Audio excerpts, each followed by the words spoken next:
वैद्यकीय कारणामुळे मी राजीनामा देतोय असं स्टेटमेंट येणं ह्याच्यावरून कळतं की जी नैतिक जबाबदारी आहे ते ॲक्सेप्ट करायला तयार नाही. हे जग जाहीर आहे की तो व्हिडिओ कोणाच्या सांगण्यावरनं काढण्यात आला, तो व्हिडिओ कोणाला दाखवण्यात आला. आपल्याला दिसतंय की ते दाखवत आहेत कोणाला तरी, कोणाचे ऑर्डर्स होते, तो माणूस नेमका कोणाचा होता. आणि त्याला ऑलमोस्ट आता तीन महिने होत आहेत आणि आता तुम्ही राजीनामा देताय आणि ते पण वैद्यकीय कारण सांगताय. म्हणजे नेमकं चाललंय काय? आणि राजीनामा हा फक्त फार्स आहे. मी तुम्हाला लिहून देते 6 महिन्यानंतर म्हणणार आहेत की ह्यांना काही निष्पन्न झालं नाही, परत रिइन्स्टेट करतील कॅबिनेट. आम्हाला तसं नको आहे. ह्यांचं नाव आरोपी म्हणून आलं पाहिजे.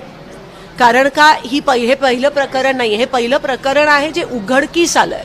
पण अनेकदा त्या जिल्ह्यात हे घडत गेलं आहे. अनेक वेळा निष्पाप लोकांवर अशा प्रकारची क्रूर हत्या केली गेली आहे, पण ते आपल्या उघडकीस आलं नाही. हे ह्यावेळेस आलं आहे, पण हे वारंवार तिथे होतं आणि म्हणून त्यांचं नाव आरोपी म्हणून आलं.